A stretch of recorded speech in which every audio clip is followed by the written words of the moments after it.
Trafic d'or, la version des autorités discréditée.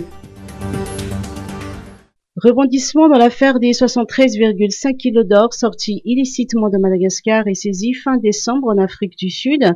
Dans son édition d'hier soir, France 24 a rapporté que sa correspondante à Madagascar a pu avoir en sa possession pas moins de 9 documents qui discréditent la version officielle et qui mettent en lumière l'implication d'agents de l'État malgache dans ce trafic de lingots d'or.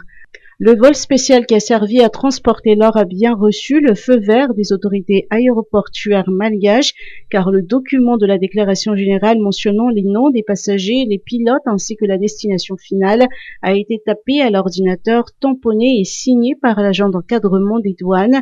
Par ailleurs, des factures mentionnant bien des frais de contrôle et de déplacement des autorités aéroportuaires. Chaque facture a été tamponnée et signé par la douane, la police de l'air et des frontières, le centre de santé aux frontières et par la gendarmerie. Le vol a donc pu décoller légalement, soutient le reporter de France 24. Nations Unies, le Conseil de sécurité recherche des experts.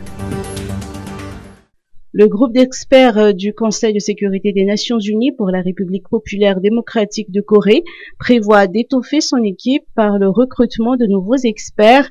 Faisant partie intégrante des Nations Unies, le gouvernement malgache est également invité à désigner des personnes qualifiées dans les domaines des contrôles douaniers et à l'exportation, de la finance et économie, du transport maritime, des missiles et autres technologies, de la non-prolifération, achat et commerce, de la non-prolifération et sécurité régionale, des questions nucléaires ou encore des autres armes de destruction massive et armes classiques.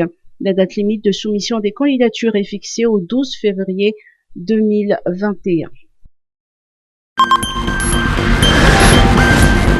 Santé. Les paramédicaux en grève à partir de lundi. Le syndicat des infirmiers et sages-femmes de Madagascar a décidé de se mettre en grève de nouveau à partir de lundi. Il s'agit d'une grève illimitée jusqu'à ce que leurs revendications soient satisfaites. Joint au téléphone, Dersour Albert, le président du syndicat, a indiqué que désormais les médecins assureront le service minimum. Tous les paramédicaux et personnels de la santé de Madagascar vont cesser de travailler à partir du lundi 8 février. Les motifs de cette grève restent les mêmes.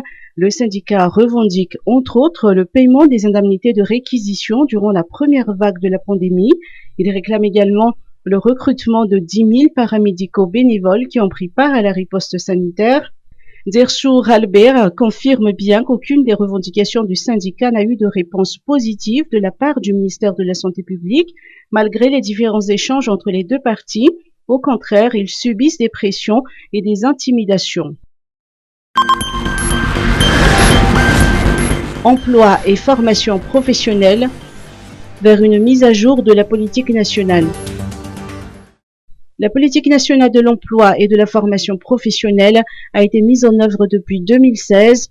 Elle en est actuellement à sa 4e édition et une mise à jour s'impose, a indiqué ce matin au Panorama Denarive le ministre de l'Enseignement technique et de la formation professionnelle.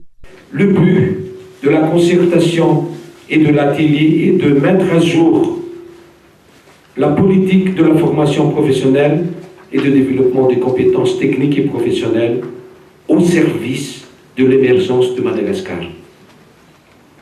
Les grandes finalités de cette politique mise à jour sont, entre autres, identifier, en partenariat avec les secteurs prioritaires, les métiers et les qualifications stratégiques susceptibles de mener le pays vers l'émergence.